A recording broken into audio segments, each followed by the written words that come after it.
quels conseils on pourrait donner notamment aux assistantes de direction qui, elles, sont soumises déjà à leur stress à elles permanent, et puis aussi à celle de leur boss qui est... elles partagent évidemment intimement ce stress, ce doute, cette complexité, cette incertitude qui peuvent régner à la direction de n'importe quelle entreprise. Et donc, là, le conseil... enfin, il y en a plusieurs, parce qu'il y a vraiment une réponse à long terme, une réponse peut-être à moyen terme et une réponse directement dans l'action. Enfin, c'est-à-dire, on peut disposer d'une boîte à outils, en tout cas dans l'action.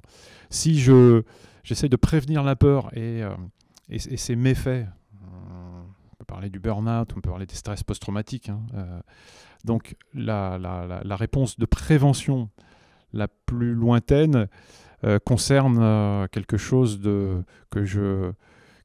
qu'on pourrait appeler la connaissance de soi.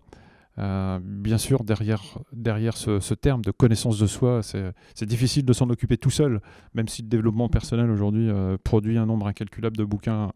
Je pense qu'à un moment, il faut être aidé quelque part par un coach ou par quelqu'un avec qui vous pouvez discuter de la connaissance de soi. Mais plus vous vous connaissez, moins vous avez besoin d'exister, c'est-à-dire de dépenser de l'énergie pour vous adapter à l'extérieur. Ça, c'est du très long terme, mais il y a aussi la prévention à moyen long terme, c'est de développer autour de soi un écosystème basé sur la confiance donc, et sur le soutien social, c'est-à-dire l'intimité. Je dis bien l'intimité parce que je m'adresse justement aux assistantes de direction. Le binôme qu'elles constituent avec leur patron doit faire l'objet certes d'un côté rationnel, c'est dans la fiabilité, la crédibilité, mais également l'intimité. Alors l'intimité, c'est-à-dire de vraiment vouloir connaître son boss et que le boss souhaite aussi vraiment connaître son assistante, c'est-à-dire jusqu'à ses fragilités. La confiance, le prix de la confiance à ce niveau-là, c'est accepter ses vulnérabilités. C'est pas montrer ses compétences, parce que celles-là, si elles sont là, c'est pas par hasard. Par contre, admettre ses fragilités, admettre ses vulnérabilités, c'est beaucoup plus difficile pour elles comme pour leur boss d'ailleurs. Mais voilà, si on arrive à générer cet écosystème d'intimité, on est vraiment dans la prévention de la peur et on génère de la confiance. Et puis je terminerai par peut-être l'outil dans l'action le plus... Alors sans parler du sommeil et de la récupération, parce que généralement quand on est fatigué, c'est pas parce qu'on travaille trop, c'est qu'on récupère mal ou on ne sait pas récupérer.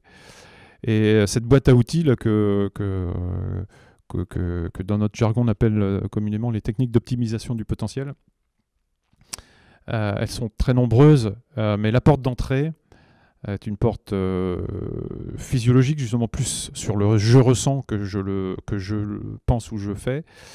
C'est-à-dire que le petit outil qu'elles peuvent commencer à mettre en œuvre tout de suite, j'allais dire dès demain, c'est de faire un stop. Justement, quand tout s'accélère, quand tout se complexifie, quand tout se trouble autour de soi, c'est revenir au basique et d'abord de stopper. Et stop, ça veut dire quoi? Alors stop, c'est j'éteins mon téléphone, je ferme mon laptop, je ferme les yeux, enfin je me coupe rapidement et très vite du monde extérieur. Le T, c'est je prends 3 grandes respirations, si possible abdominales, c'est-à-dire avec vraiment en commençant par l'étage du bas et en inspirant profondément par les 3 étages, hein, le ventre, les côtes et les clavicules. Et puis souffler dans le sens inverse avec une expiration un tout petit peu plus longue que l'inspiration, 3 fois. Le O, c'est une fois qu'on a fait ces 3 respirations, eh bien on observe ce qu'on est en train de penser, on observe ce qu'on est en train de ressentir, et on observe ce qu'on est en train de faire ou de vouloir faire. Ce discernement-là nécessite de toute façon de casser le réflexe pour justement pouvoir observer ce qui se passe.